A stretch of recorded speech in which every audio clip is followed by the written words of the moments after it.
Assalamualaikum warahmatullahi wabarakatuh. Alhamdulillahirrabbilalamin. Wassalatu wassalamu ala rasulillah, amma ba'du. Anak-anakku, soleh-soleh yang Ustazah banggakan, kembali kita belajar fikih. Materi kita hari ini adalah perawatan jenazah. Apa yang kalian pikirkan ketika mendengar kata perawatan jenazah? Takut atau menyeramkan? Seperti itukah? Anak-anakku, semua yang ada di alam semesta ini adalah ciptaan Allah. Allah menciptakan manusia dan segala isi yang ada di muka bumi ini dalam pengawasan dan ketentuannya. Allah juga menentukan seluruh umur makhluk ciptaannya dan tiada satupun yang dapat mengetahuinya. Begitu pula kematian yang pasti akan dialami oleh semua orang. Tiada satupun yang dapat mengelak jika kematian datang kepadanya.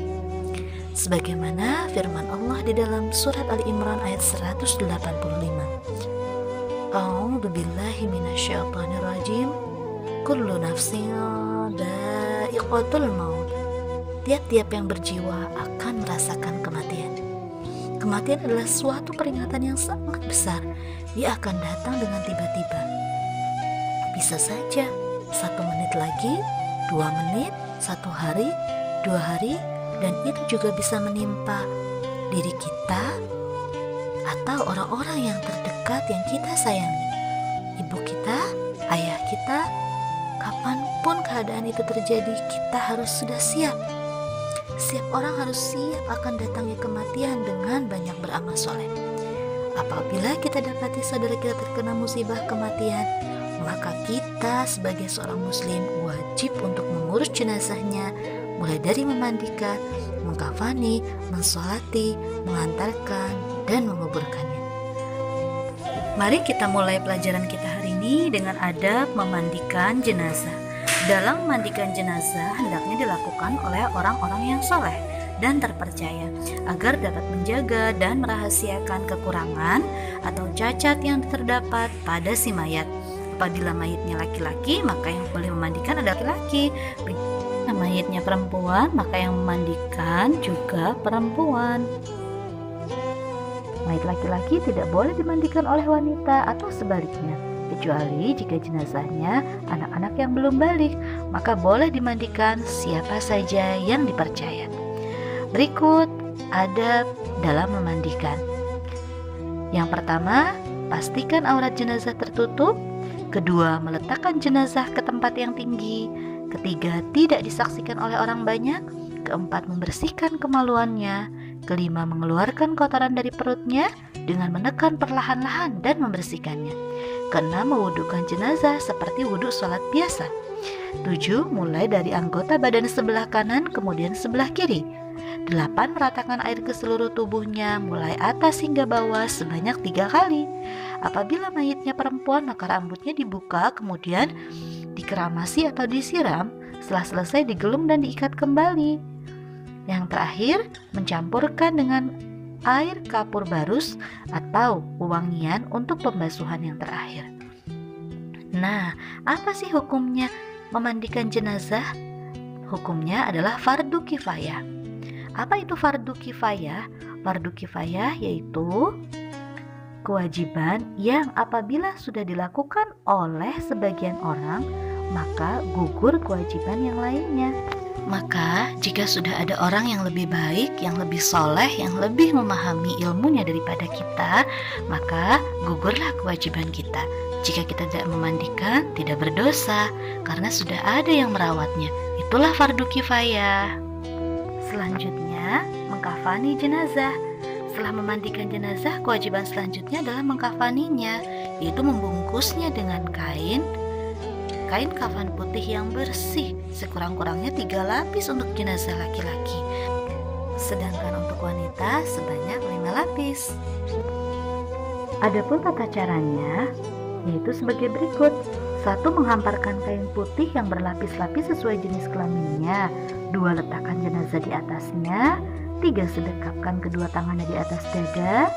4. Membungkusnya dengan rapi. Kemudian membuat 3 ikatan kain untuk mengikat bagian atas, tengah, dan bawah setelah pembungkusan selesai. Selanjutnya, tata cara sholat jenazah ya. Dianjurkan segera letakkan jenazah di depan jamaah. Sholat jenazah dilakukan tanpa azan dan iqamah. Sholat jenazah sama seperti sholat pada umumnya, akan tetapi tidak melakukan ruku dan sujud. Seperti apa ya?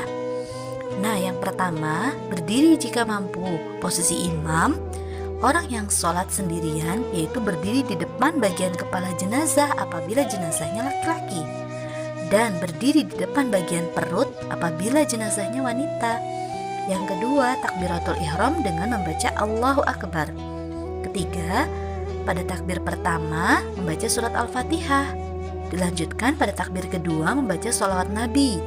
Dan yang ketiga, pada takbir ketiga membaca doa untuk mayit. Allahumma gfir lahu warhamhu wa'afihi wa'fu anhu. Ya Allah, ampunilah dia, rahmatilah dia, dan sejahterakan dia, serta maafkan dia. Hadis riwayat Muslim. Jika mayit laki-laki. Nah, jika mayit perempuan maka berubah menjadi Allahumma gfir laha warhamha wa'afiha wa'fu anha. Dan terakhir, takbir keempat dilanjutkan dengan salam. Selanjutnya, adab mengantarkan jenazah. Usai melaksanakan sholat, keluarga dianjurkan untuk mengingatkan kepada jamaah tentang hal-hal yang berkaitan dengan hutang piutang si mayat. Nah, setelah itu kita mengantarkan jenazah. Jenazah diantar oleh kaum laki-laki saja ya, tidak dianjurkan untuk wanita. Pengantar juga hendaknya berada di depan. Itu dia untuk mengantarkan jenazah. Selanjutnya, menguburkan jenazah. Menguburkan jenazah merupakan kewajiban terakhir bagi kaum muslimin. Dalam menguburkan, hendaklah melakukan langkah-langkah sebagai berikut. 1. Membuat liang lahat yang lebar dan sesuai ukuran si mayit.